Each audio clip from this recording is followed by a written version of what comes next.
সেই সকাল 8টায় ল্যাপটপ নিয়ে কাজে বসেছিল অনিন্দ। এখন 11:30। অনিন্দ ল্যাপটপটাকে একপাশে সরিয়ে রেখে বিছানা ছাড়ল। তখনই সে দেখল বিয়াস সবে স্নান করে বেরিয়ে আয়নার সামনে চুল মুছছে। বিয়াস সাদা আর লালে মেশানো একটা শাড়ি পরেছে। বিয়াসের সাদা পাপড়ির মতো শরীরে শাড়িটা থেকে যেন গোলাপি আভা ছড়িয়ে পড়ছে। অনিন্দ মুগ্ধ হয়ে সেদিকে চেয়েছিল। বিয়াসকে সবসময় ওর স্নিগ্ধ লাগলেও স্নানের পর একটা বিশুদ্ধতা যেন বিয়াস ছড়িয়ে রাখে। তাই এই রকম সময় বিয়াসকে ওর সব থেকে বেশি সুন্দর মনে হয়। বিয়াস ওর দিকে অনিন্দর তাকিয়ে থাকা দেখে মুখ টিপে হাসল। অনিন্দ বলল, তোর কলেজের স্টুডেন্টরা কি লাকি, রোজ তোকে দেখতে পায়। আমার খুব ইচ্ছে করে সব সময় চুপচাপ তোকে দেখে যায়। চাকরি বাকরি ছেড়ে দেবো ভাবছি। বিয়াস খিলখিল করে হাসল। ছেড়ে দে প্লিজ, আমার এখানে চলে আয়, রান্না বান্না করে দিবি আমাকে। আমার পড়িয়ে ফিরে ওই বাজে খাবারগুলো একদম খেতে ইচ্ছে করে না। অনিন্দ বলল, অমনি না অমনি, হ্যাঁ, শুধু নিজেরটা ভাবা। বাহ, অসাধারণ। এই হ্যাঁ রে, আজকে দেবজ্যোতি আসেনি? বিয়াস অন্যমনস্ক গলায় বলল, কেন?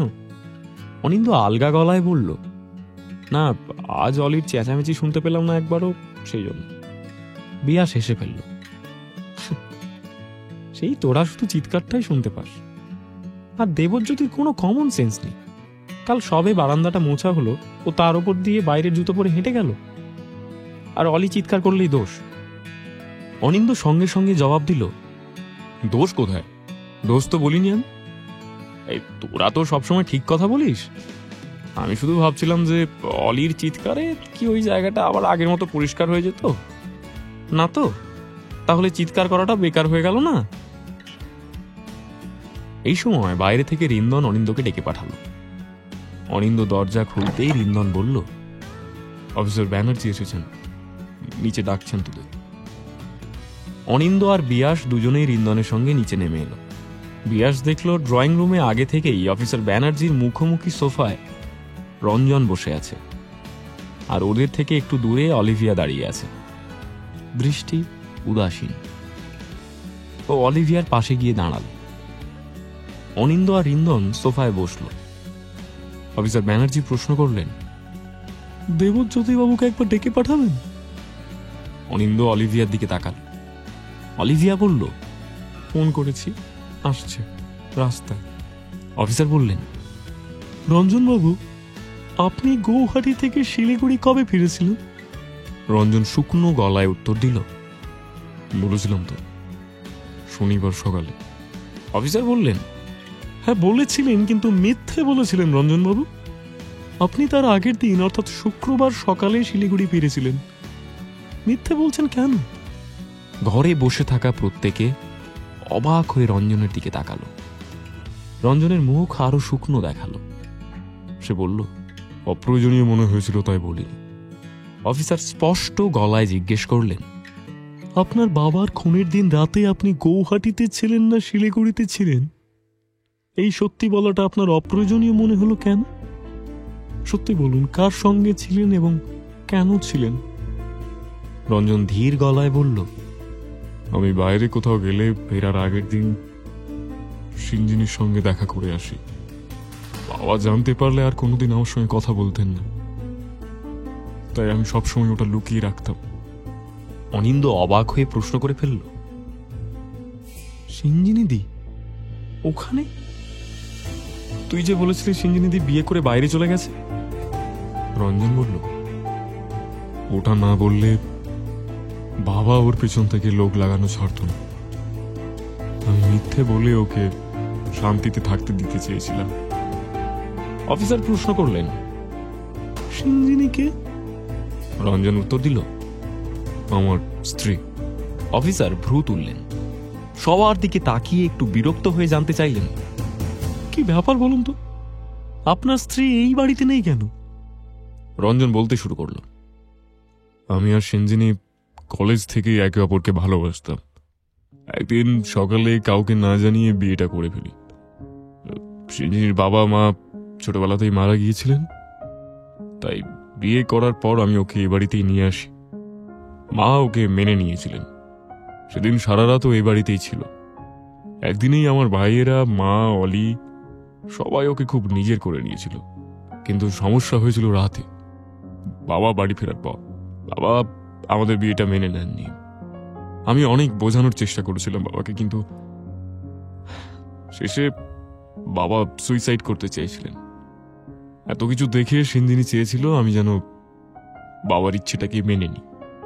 তাই পরের দিন সকালেই ও বাড়ি থেকে চলে গিয়েছিল। আমি যোগাযোগ রেখেছিলাম ওর সাথে। ও রাখতে চাইতো না আমার সঙ্গে যোগাযোগ, ভাবতো বাবা জানতে পারলে আবার একটা ঝামেলা হবে। কিন্তু ওকে ছাড়া থাকা আমার পক্ষে সম্ভব ছিল না। সিঞ্জিনিও আমাকে ছাড়া থাকার কথা ভাবতেই পারতো না। তাই পরে অবশ্য আর যোগাযোগ বন্ধ করেনি। ও শিলিগুড়িতে একাই থাকতো। বাবা ওর পিছনে লোক লাগিয়ে খোঁজখবর নিতে পারেন এই ভেবে আমি বাবাকে মিথ্যে বলি যে ও এই শহর ছেড়ে বাইরে চলে গেছে। বাবা নিশ্চিন্ত হয়েছিলেন। তারপর নতুন করে আবার আমার বিয়ে দেওয়ার চেষ্টা করেছিলেন।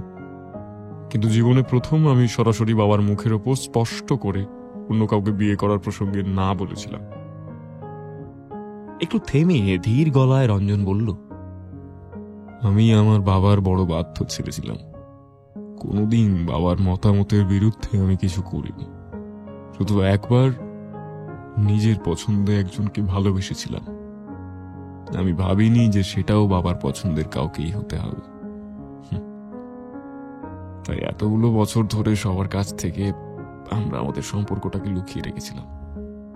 অফিসার পুরোটা শোনার পর বললেন, আপনারা কতদিন পর পর দেখা করতেন? রঞ্জন বলল, প্রতি মাসে একবার করে আমায় শিলিগুড়ির বাইরে যেতে হতো। সেই সময় ফেরার দিন আমি ওর সঙ্গে দেখা করতাম। বাবাকে আমার ফেরার ডেট যা বলতাম, আমি তার একদিন আগে শিলিগুড়ি ফিরতাম। অফিসার প্রশ্ন করলেন, এতগুলো বছর এভাবে লুকিয়ে রাখা, আপনাদের কখনো মনে হয়নি স্বাভাবিকভাবে সংসার করার কথা? আপনার বাবার বিরুদ্ধে যেতে ইচ্ছে করেনি আপনার? রঞ্জন চুপ করে থাকলো কিছুক্ষণ, তারপর বলল, ইচ্ছে করেনি তা নয়, কিন্তু আমি বাবাকে কষ্ট দিতে চাইনি। অফিসার ফস করে বলে ফেললেন, হ্যাঁ, বাবাকে কষ্ট দেওয়া মানে সম্পত্তির ভাগ থেকে বঞ্চিত হওয়াও তো বটে। রঞ্জন অবিশ্বাসের ভঙ্গিতে অফিসারের দিকে তাকালো। এত কথা শোনার পর কেউ এভাবে কিছু বলতে পারে সেটাই যেন বিশ্বাস হলো না রঞ্জনের। প্রথমে তাই ও কিছু বলে উঠতে পারল না। একটু সময় নিয়ে বলল, আপনার তাই মনে হলো এত কিছু আমি সম্পত্তির জন্য করেছি? এই বলে একটা কষ্টের হাসি হাসল সে। অফিসার কিছু বলতে যাবে সেই সময় দেবজ্যোতি ঘরে ঢুকল। দেবজ্যোতিকে দেখে অফিসারের মুখটা আরেকটু গম্ভীর হলো। হঠাৎ প্রশ্ন করলেন, মন্দিরতলা থেকে শিলিগুড়ি গাড়িতে করে যেতে এক্স্যাক্টলি কতক্ষণ সময় লাগে দেবজ্যোতি বাবু? দেবজ্যোতি অজান্তেই বিয়াসের দিকে একবার তাকালো, তারপর উত্তর দিল, 8 ঘন্টা মতো। কেন স্যার? অফিসার প্রশ্ন করলেন, শুক্রবার অত রাতে মন্দিরতলা থেকে অলিভিয়া দেবীকে একা গাড়িতে ছেড়ে দিলেন, ভয় করল না? দেবজ্যোতি এবং অলিভিয়া দুজনেই মুখ চাওয়াচাই করল। অফিসার অলিভিয়াকে প্রশ্ন করলেন, আপনি সেদিন কটার সময় দেবজ্যোতি বাবুর সঙ্গে দেখা করতে মন্দিরতলা গিয়েছিলেন? অলিভিয়া উত্তর দিল, 7টার পরে।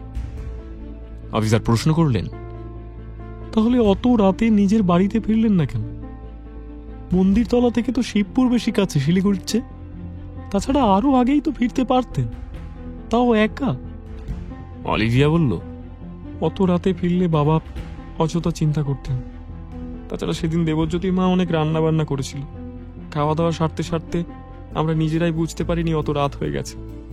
তারপর দেবজ্যোতি আমাকে পৌঁছে দিতে চেয়েছিল, কিন্তু আমি জোর করেই একাই ফিরেছি। কারণ আমার গাড়ি ছিল, ওর গাড়ি নেই। নইলে ওকে আমাকে দিয়ে আবার অনেকটা ফিরতে হতো, আর ওর গাড়ি পেতেও সমস্যা হতো। অফিসার গলা তুললেন, কিন্তু আপনারা মিথ্যে বললেন কেন বলুন? আমি যখন প্রত্যেকের কাছে জানতে চেয়েছিলাম আপনারা সেই দিন কোথায় ছিলেন, মিথ্যে কেন বলেছিলেন? কারোর কাছে কোনো জবাব না পেয়ে অফিসার ব্যানার্জি উঠে দাঁড়ালেন। বেরিয়ে যেতে যেতে বললেন, আপনারা এখনো অনেকেই সত্যি বলছেন না। আপনারা নিশ্চয়ই কিছু লুকোচ্ছেন।